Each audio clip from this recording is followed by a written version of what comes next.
لا إله إلا الله محمد رسول الله لا إله إلا الله محمد رسول الله۔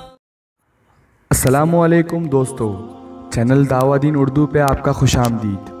جب ہم میلاد مناتے ہیں ہم جمع ہوتے ہیں صلاۃ و سلام پڑھنے اور بھیجنے رسول اللہ پر، صدقہ دینے اور یاد کرنے ولادت کو اور خوبیوں کو رسول اللہ کی۔ اہل سنت جماعت یہ نہیں کہتی کہ ہمیں خوشی صرف 12 ربیع الاول کو منانی چاہیے، بلکہ ہمیں پورے سال بھر خوشی منانی چاہیے۔ ولادت انبیاء کا ذکر قرآن میں بھی کیا گیا ہے، جیسے کہ آدم، موسیٰ، عیسیٰ اور یحییٰ علیہ السلام کی۔ اگر یہ غلط ہوتا تو اللہ کیوں قرآن میں انبیاء کا ولادت کا ذکر کرتے؟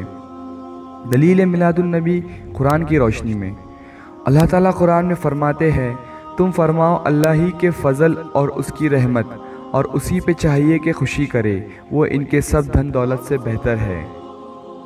یہ آیات میں اللہ فرماتے ہیں کہ ہمیں خوش ہونا چاہیے جب ہمیں اللہ کی طرف سے برکت اور رحمت ملے۔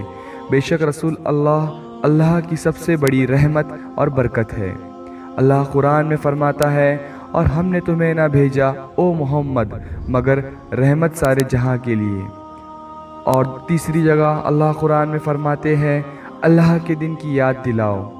ابن کثیر اور قاضی شوکانی لکھتے ہیں، اللہ کے دن سے مراد وہ دن ہے جس دن میں اللہ نے احسان کیا انسانوں پر، مثال کے طور پر بنی اسرائیل کی آزادی فرعون کی غلامی سے۔ اللہ کا سب سے بڑا احسان انسانوں پہ رسول اللہ کی ولادت ہی ہے۔ اس کے معنی یہی ہے کہ میلاد رسول اللہ صلی اللہ علیہ وسلم اللہ کا دین ہے، اس لیے ہم نے یہ یاد رکھنا چاہیے۔ حدیث ابن رجب لکھتے ہیں، تجویز تو یہی کیا جاتا ہے کہ روزہ رکھا جائے ان دنوں پہ جس دن اللہ نے انسانوں پر احسان کیا ہے۔ بے شک سب سے بڑا احسان یہی ہے کہ اللہ نے رسول اللہ صلی اللہ علیہ وسلم کی ولادت فرمائی۔ دلیل میلاد النبی حدیث کی روشنی میں ہمارے نبی صلی اللہ علیہ وسلم نے ان کے بیٹے کی ولادت منائی، ایک غلام کو آزاد کر کے۔ امام مسلم لکھتے ہیں، مفہوم حدیث ہے، رسول اللہ صلی اللہ علیہ وسلم کو پیر کے روزے کے تعلق سے پوچھا گیا جو وہ رکھا کرتے تھے۔ رسول اللہ نے فرمایا کہ یہ میری ولادت کا دن ہے۔ اس سے ظاہر ہوتا ہے کہ رسول اللہ پیر کا روزہ رکھتے تھے ولادت کی شکر گزاری ظاہر کرنے کے لیے۔ امام بخاری لکھتے ہیں، جب ابو لہب مرا اس کی گھر کے ایک شخص نے اسے خواب میں دیکھا، اسے پوچھا کہ تمہارے ساتھ کیا ہوا قبر میں؟ ابو لہب نے کہا کہ مجھے سختی سے عذاب ہوتا ہے، مگر پیر کے دن میری انگلیوں سے پانی نکلتا ہے، ان انگلیوں سے جس سے میں نے میری غلام صوبیہ کو آزاد کیا تھا۔ یہ ثابت ہوتا ہے کہ ایک کافر ابو لہب خوش تھا حضور کی ولادت کے دن پر، اور اس کے طفیل اس کا عذاب کم کیا گیا۔ اگر ایسا صحیح ہے تو اللہ عز و جل ہر وہ مسلمان کو برکت سے نوازے گا جس نے اس دین پہ خوشی منائی۔ یہ حدیث کافی علماء نے عید میلاد کو منانے کو ثابت کرنے کے لیے پیش کی ہے۔ ابن جوزی فرماتے ہیں، ابو لہب وہ کافر ہے جس کا قرآن میں ذکر کیا گیا ہے۔ اگر ایسے شخص کو نوازا جاتا ہے عید میلاد النبی منانے پر تو سوچیے ہم مسلمانوں کو کتنا اجر ملے گا۔ جمعہ کا دن مسلمانوں کے لیے خاص ہے کیونکہ اس دن میں اللہ نے آدم علیہ السلام کو بنایا تھا۔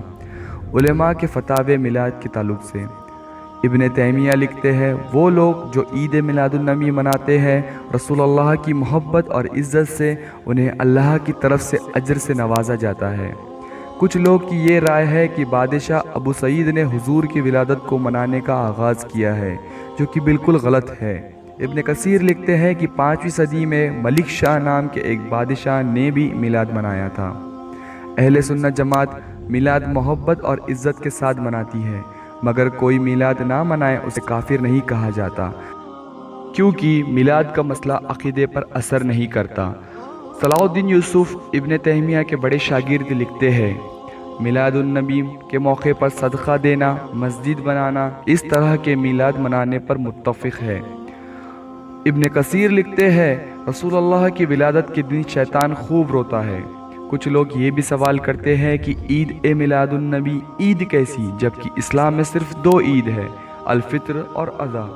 اللہ قرآن میں فرماتے ہیں، عیسیٰ ابن مریم نے عرض کیا، اے اللہ، اے رب ہمارے، ہم پر آسمان سے ایک خوان اتار کہ ہمارے لیے وہ عید ہو ہمارے اگلے پچھلوں کی۔ ابن حاکم لکھتے ہیں حضرت محمد صلی اللہ علیہ وسلم فرماتے ہیں کہ جمعے کا دن بھی عید کا دن ہے۔ ایک دفعہ حضور کے دور میں عید کا دن جمعے کے دن آیا۔ حضور نے کہا کہ اللہ نے آج تمہیں 2 عید ایک ساتھ عطا کی ہے۔ اس دلیل کے مطابق یہ ثابت ہوتا ہے کہ عید کے دن سے مراد صرف 2 عید نہیں ہے، بلکہ یہ الفاظ استعمال کیا جا سکتا ہے دیگر خوشی کے دن کے لیے۔ اس کے مانند ہم میلاد النبی کو بھی عید میلاد النبی کہہ سکتے ہیں۔ اللہ بہتر جانتا ہے۔ جزاک اللہ۔